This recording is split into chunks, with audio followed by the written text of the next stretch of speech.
What's up, guys? David Land here. Welcome to the fourth race of Indianapolis 500 Evolution 1962 season. We're at Langhorne, Pennsylvania. And as you can see, qualifying has already begun here for the Langhorne Car number 7 100. is next to make a run.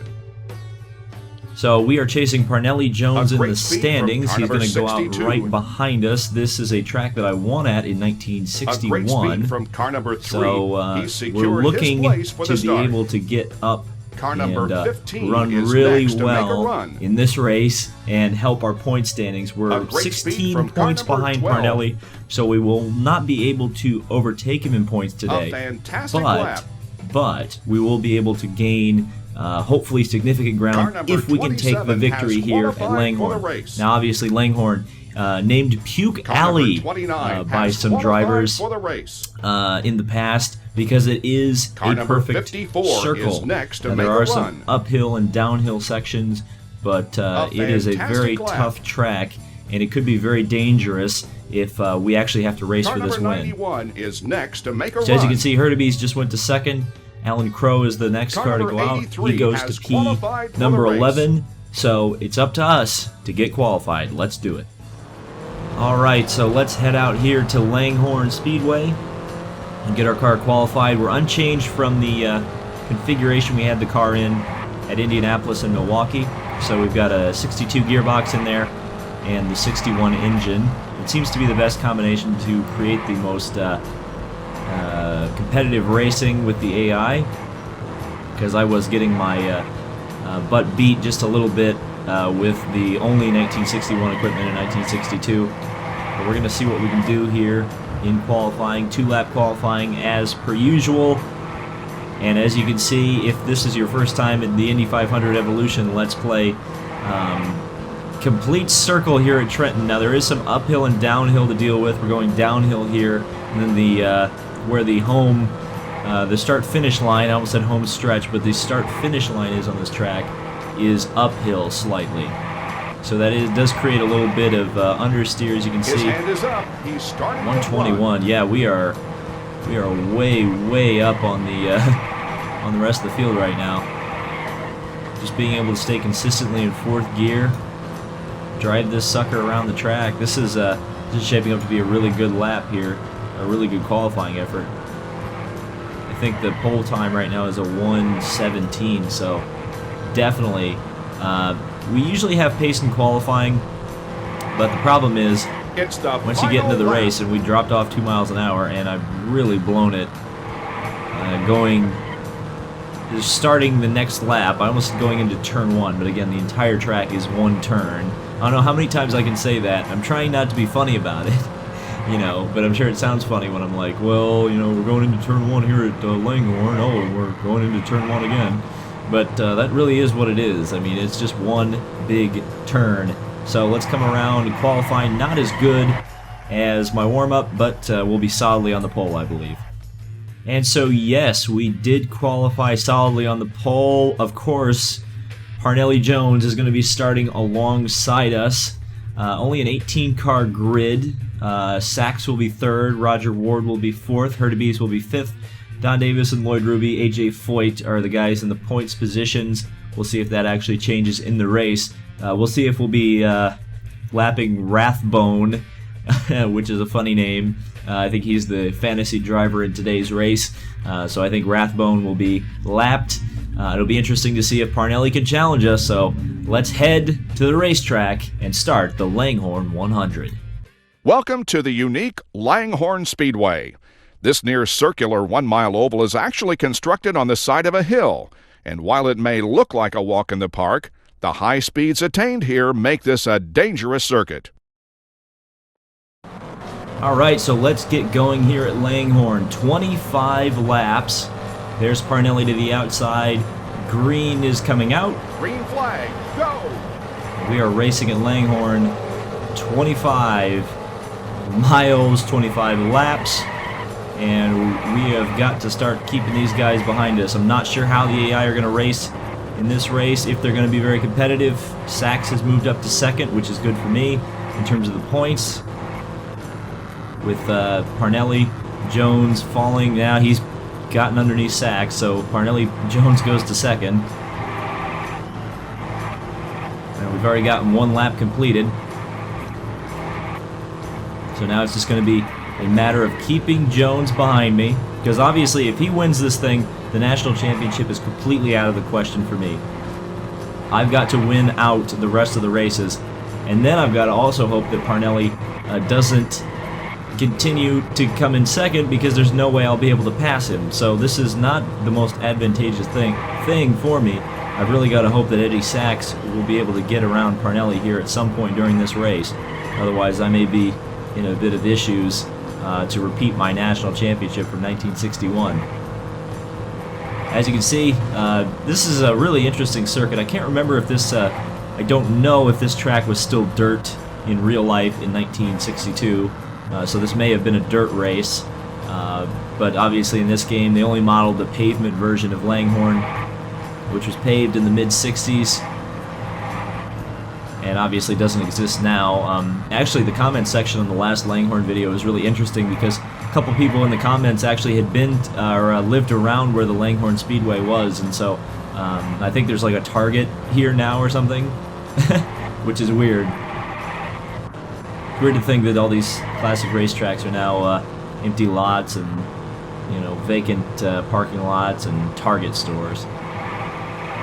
But we're 5 laps down here, or we have completed 5 laps down. If we were 5 laps down, we'd be in real trouble. And just continue to make laps here. We're almost a 10th ahead of Jones. Does look like he's gaining a little bit. I'm, again, a little bit worried about that, because if Jones starts pouring it on here, and then, of course, we're going to have the lap traffic to deal with later on in the race. Heathbone, or whatever his name was, at the very end of the... Rathbone, I think was his name. A good old Rathbone will probably be lapping.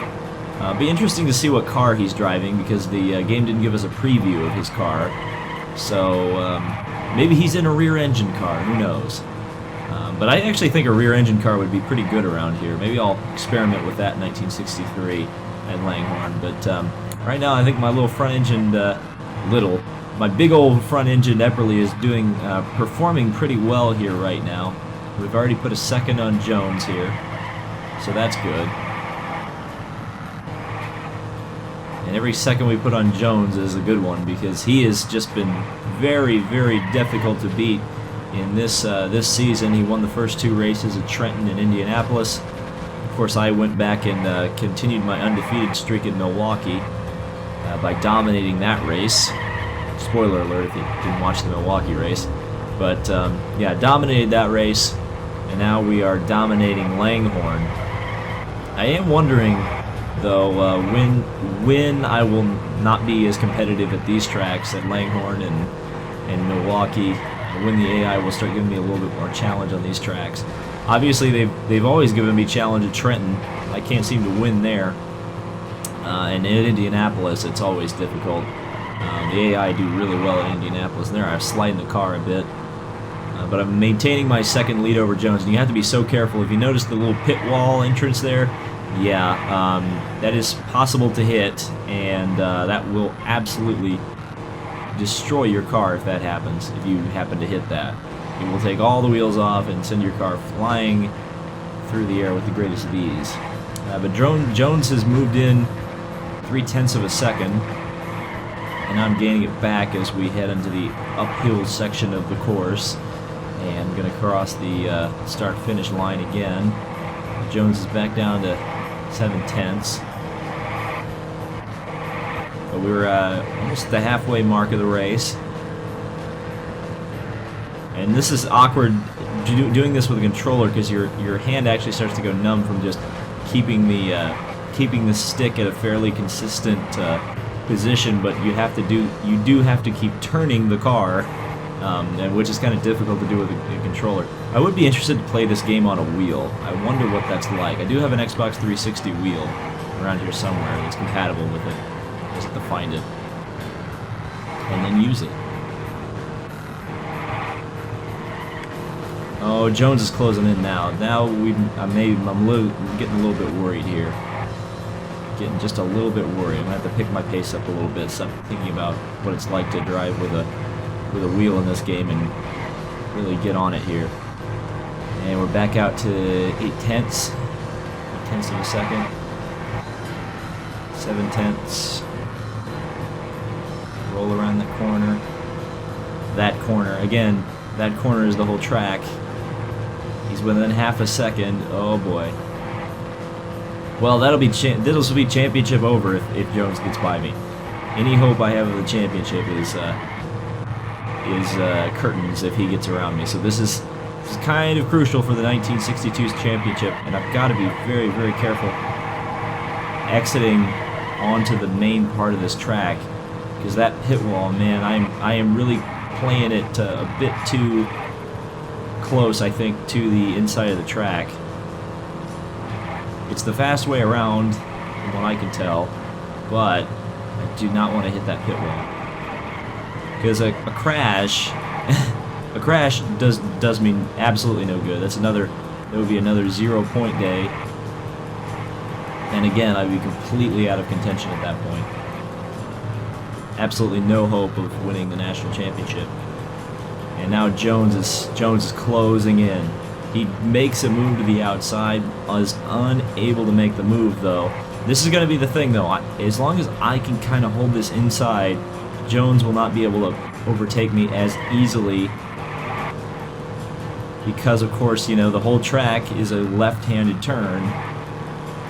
So, you know, consider this as a kind of a NASCAR plate race, where as long as you hold the bottom, more or less, you can keep the car in the lead.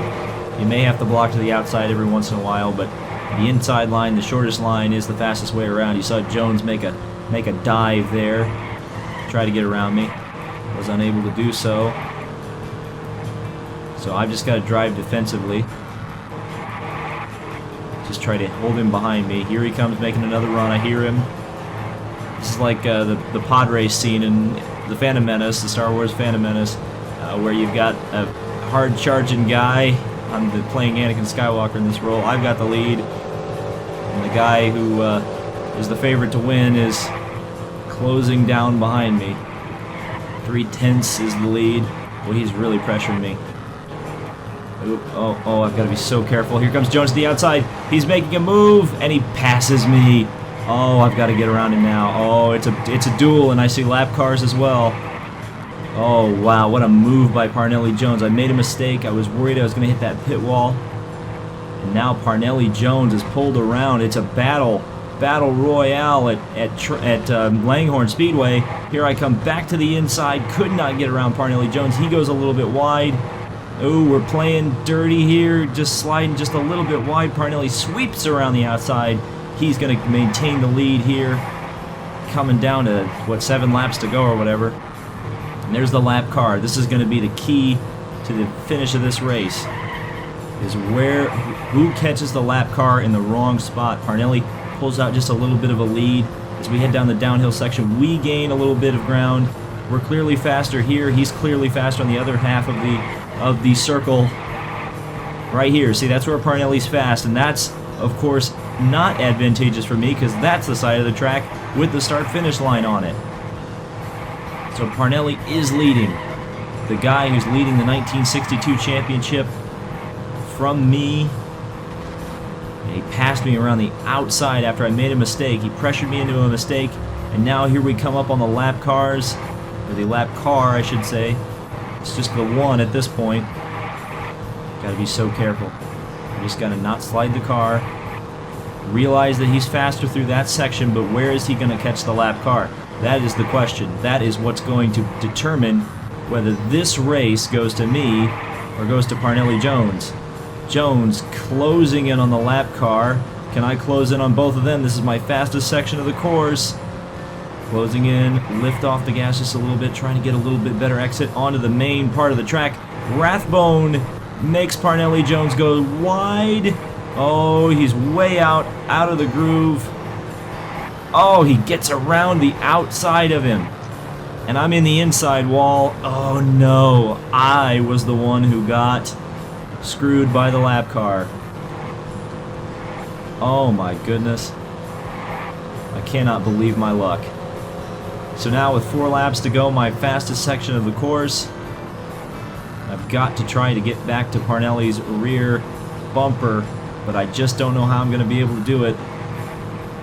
What a masterful drive by Jones with 4 laps to go.